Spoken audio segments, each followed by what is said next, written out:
Hello ഡിറോൾ Takshashila IAS അക്കാഡമിയുടെ YouTube ചാനലിലേക്ക് എല്ലാവർക്കും സ്വാഗതം.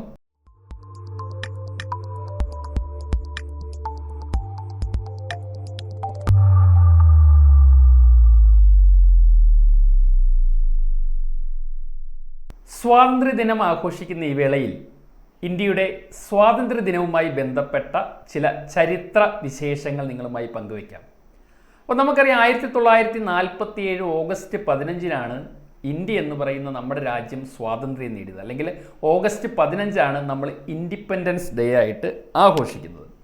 Independence day is celebrated annually on 15 August as A public holiday in India commemorating the nation's independence from the United Kingdom on 15 August 1947. നമുക്കറിയാം 1947 great ബ്രിട്ടനിൽ നിന്നും India സ്വാതന്ത്ര്യം നേടിയത് commemorate ചെയ്യാൻ, അതിൻ്റെ ഒരു ഓർമ്മപ്പെടുത്തലായിട്ടാണ് എല്ലാ വർഷവും നമ്മൾ ഓഗസ്റ്റ് 15 നമ്മൾ ഇൻഡിപെൻഡൻസ് ഡേ ആയിട്ട് ആഘോഷിക്കുന്നത്. ഞാൻ പറഞ്ഞു വരുന്നത് എന്താണെന്ന് വെച്ച് കഴിഞ്ഞാൽ, സ്വാതന്ത്ര്യം കിട്ടിയത് 1947 ഓഗസ്റ്റ് 15 അതുകൊണ്ട് ഓഗസ്റ്റ് 15 നമ്മൾ ഇൻഡിപെൻഡൻസ് ഡേ ആയിട്ട് ആഘോഷിച്ചു വരുന്നു. എന്നാൽ എൻ്റെ ചോദ്യം ഇതാണ്, സ്വാതന്ത്ര്യം കിട്ടുന്നതിന് മുമ്പ്, ഇന്ത്യക്ക് സ്വാതന്ത്ര്യം കിട്ടുന്നതിന് മുമ്പ്, അതായത് 1947 മുൻപ് ഇന്ത്യക്കാർ സ്വാതന്ത്ര്യ ദിനം ആഘോഷിച്ചിരുന്നോ? കേൾക്കുമ്പോൾ ഒരു ക്യൂരിയോസിറ്റിയൊക്കെ വന്നല്ലേ? എന്നാൽ യഥാർത്ഥത്തിൽ നമ്മൾ ഓഗസ്റ്റ് 15 മറ്റൊരു ഡേയിൽ 1946 വരെ, 1930 മുതൽ 46 വരെ കണ്ടിന്യൂസ് ആയിട്ട് 16 വർഷവും നമ്മൾ സ്വാതന്ത്ര്യ ദിനം ആഘോഷിച്ചിരുന്നു. അതിലേക്കാണ് ഞാൻ വരുന്നത്. അതിനു മുമ്പ് നമ്മുടെ ഇൻഡിപെൻഡൻസ് ഡേയുടെ പ്രത്യേകത കൂടി ഒന്ന് ജസ്റ്റ് പറഞ്ഞേക്കാം. നമുക്കറിയാം, on 15 August 1947 the first prime minister of India Jawaharlal Nehru raised the Indian national flag above the Lahore gate of the Red Fort in Delhi. On each subsequent Independence Day, the incumbent Prime Minister customarily raises the flag and gives an address to the nation. ഇപ്പം നടക്കുന്ന കാര്യങ്ങളെക്കുറിച്ചാണ് പറഞ്ഞത്. 1947 August 15 നമ്മൾ ബ്രിട്ടനിൽ നിന്ന് സ്വാതന്ത്ര്യം നേടി.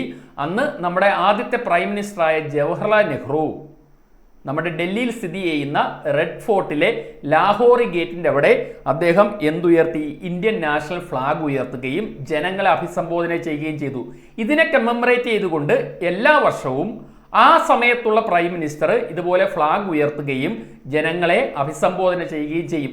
ഇതാണ് നമ്മുടെ ഇവിടെ ഒഫീഷ്യലി നമ്മൾ ഇൻഡിപെൻഡൻസ് ഡേ ആയിട്ട് ആഘോഷിക്കുന്ന ഒരു ചടങ്ങ്. ഞാൻ പറഞ്ഞു, എന്നാൽ ഇതിനൊക്കെ മുമ്പ്, സ്വാതന്ത്ര്യം കിട്ടുന്നതിന് മുൻപ് നമ്മൾ ഇൻഡിപെൻഡൻസ് ഡേ ആഘോഷിച്ചിരുന്നു. ഇൻഡിപെൻഡൻസ് ഡേ ബിഫോർ ഇൻഡിപെൻഡൻസ് 1947 ബ്രിട്ടനിൽ നിന്ന് സ്വാതന്ത്ര്യം കിട്ടുന്നതിന് മുമ്പ് നമ്മൾ ഇൻഡിപെൻഡൻസ് ഡേ ആഘോഷിച്ചിരുന്നു. അങ്ങനെ പറയുമ്പോൾ കുറച്ച് ചരിത്ര വസ്തുതകൾ കൂടി പറയണം. കാരണം ഈ കംപ്ലീറ്റ് ഇൻഡിപെൻഡൻസ് എന്ന് പറയുന്ന, അല്ലെങ്കിൽ പൂർണ്ണ സ്വാതന്ത്ര്യം എന്ന് പറയുന്ന ഒരു കൺസെപ്റ്റ് ആദ്യമായിട്ട് മുന്നോട്ട് പറഞ്ഞത് ഹസ്രത്ത് മൊഹാനി എന്ന് പറയുന്ന വ്യക്തിയാണ്. ഹസ്രത്ത് Mohani was the first person in Indian history who demanded complete independence. അപ്പോൾ കംപ്ലീറ്റ് ഇൻഡിപെൻഡൻസ് അല്ലെങ്കിൽ പൂർണ്ണ സ്വാതന്ത്ര്യം എന്ന് പറയുന്ന ഒരു കൺസെപ്റ്റ് ആദ്യമായിട്ട് ഉന്നയിച്ചത് ഹസ്രത്ത് മൊഹാനി എന്ന് പറയുന്ന വ്യക്തിയാണ്.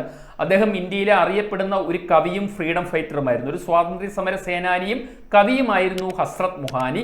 അദ്ദേഹമാണ് ആദ്യമായിട്ട് പൂർണ്ണ സ്വാതന്ത്ര്യം, കംപ്ലീറ്റ് ഇൻഡിപെൻഡൻസ് എന്ന് പറയുന്ന ഒരു കാര്യം ആവശ്യപ്പെടുന്നത് എന്ന് മനസ്സിലാക്കുക. കൃത്യമായി പറഞ്ഞാൽ 1929 ഇന്ത്യൻ നാഷണൽ കോൺഗ്രസിന്റെ സെഷനിൽ വെച്ചിട്ടൊക്കെയാണ് ഇങ്ങനെയൊരു ആവശ്യം കൂടുതലായിട്ട് ഉന്നയിച്ചു വരുന്നതും.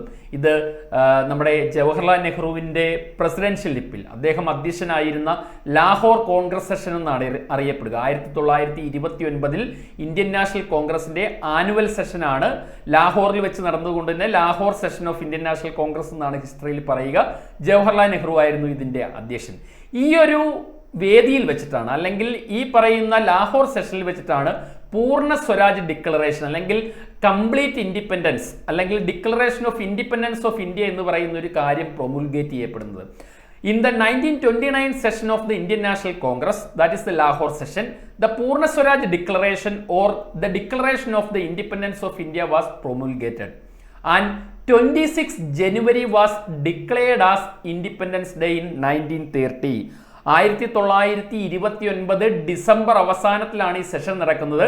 അങ്ങനെ 1930 അവർ തീരുമാനിക്കുകയാണ് ഈ വരുന്ന ജനുവരി 26 നമ്മൾ ഇൻഡിപെൻഡൻസ് ഡേ ആയിട്ട് ആഘോഷിക്കും. അങ്ങനെ രവി നദിയുടെ തീരത്ത് അവർ ഫ്ലാഗൊക്കെ ഉയർത്തി ഇൻഡിപെൻഡൻസ് ഡേ ഒക്കെ ആഘോഷിച്ചതായിട്ട് പറയപ്പെടുന്നു. അന്ന് മുതൽ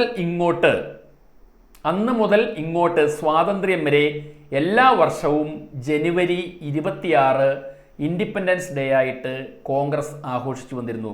the Congress called on people to pledge themselves to civil disobedience and to carry out the Congress instructions issued from time to time until India attained complete independence.